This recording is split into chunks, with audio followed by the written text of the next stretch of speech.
Bismillahirrahmanirrahim. Assalamualaikum warahmatullahi wabarakatuh.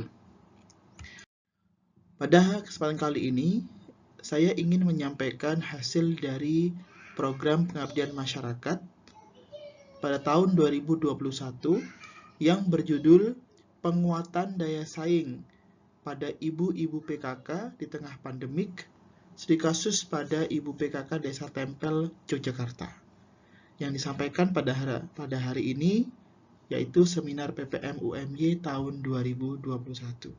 Saya Dimas Bagus Milakusuma sebagai dosen daripada Prodi Ekonomi dan juga pelaksana pada kegiatan pengabdian kali ini. Jadi kegiatan ini dilatar belakangi oleh di era globalisasi saat ini dituntut untuk bisa lebih kreatif dan inovatif.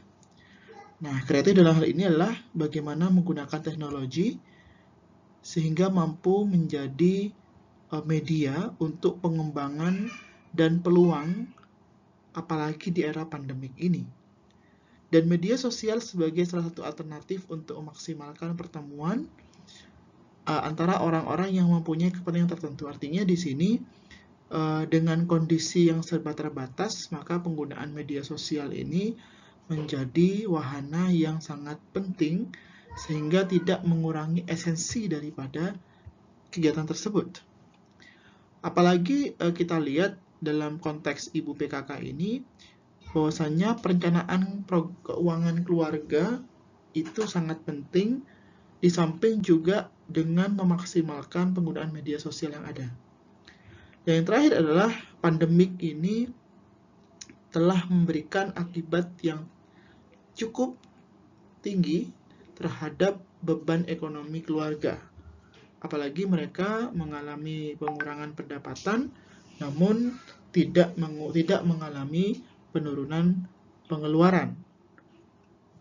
Nah, berdasarkan hal tersebut, maka kita memiliki rumusan masalah, yaitu berupa bagaimana cara mengelola atau memaksimalkan media sosial sebagai dalam sebuah perkumpulan, artinya dalam sebuah asosiasi Ibu PKK ini gitu. Yang kedua, bagaimana cara memaksimalkan pengelolaan keuangan keluarga, bagaimana cara mengatur manajemen resiko dalam keluarga, dan bagaimana cara mengelola hutang, dan bagaimana cara mengatur dan menyiapkan dana pensiun atau dana pendidikan. Nah, sehingga pada akhirnya kita harapkan para ibu mampu mengelola keuangan keluarga dengan baik. Nah, di sini kita dalam konteks metode pelaksanaannya, maka ada beberapa. Yang pertama, observasi, jadi pengamatan yang dilakukan dengan melihat potensi serta masalah-masalah yang terdapat pada organisasi masyarakat, dalam hal inilah Ibu PKK. Yang kedua adalah sosialisasi, yakni mengenai bagaimana resiko dalam konteks keuangan keluarga, mengelola hutang dan persiapan di masa tua atau pensiun. Lalu ada pendampingan, jadi pendampingan ini berupa program pokok dan program bantu dan dilakukan selama 1 bulan. Nah, ini keadaan umum daripada kondisi Ormas PKK. Secara geografis terletak di Padukuhan Tempel, Lampung Rejo, Tempel, Sleman, luas wilayahnya sekian. Dari aspek demografi dan tenaga kerjaan, penganggurannya cukup rendah, sebenarnya 5%, dan tingkat kelahiran bayi yaitu 5 anak dalam 1 tahun. Ya, jadi lumayan tidak terlalu tinggi. Kalau aspek sosial, ekonomi, pendidikan, dan kesehatan, kendaraannya cukup banyak, fasilitas kesehatan dan apotek juga ada, serta juga ada acara-acara yang masuk kebudayaan. Dan infrastruktur juga jalannya sudah beraspal, ada PAUD, dan 90% masyarakat sudah sadar akan kesehatan. Nah, dalam konteks pelaksanaan program di sini, maka kita mengambil objek yaitu Ibu-Ibu PKK. Lokasinya di Sedogan, Lumurjo. Tujuan dari adanya asosiasi PKK ini adalah untuk memberdayakan keluarga untuk kesejahteraan, dan memang yang menjadi anggota adalah para ibu-ibu. Dan dalam konteks ini kita melakukan program pokok, yaitu berupa pelatihan dan presentasi materi mengenai pengelolaan keuangan keluarga, manajemen risiko dalam keluarga, pengelolaan hutang, menyiapkan dana pendidikan, dan mengelola dana pensiun. Jadi semuanya ini kita sampaikan secara sistematis selama 1 bulan menggunakan Zoom dan juga mix ya, secara fisik, secara terbatas dengan protokol kesehatan juga. Nah, program bantunya adalah di sini ibu-ibu diberikan wawasan mengenai acara webinar dengan materi mengetahui cara dan tips perencanaan keuangan dalam keluarga. Ini kita mengundang profesional muda dari Jakarta yang memang secara khusus sharing bagaimana menyikapi pandemik dan apa yang bisa dilakukan oleh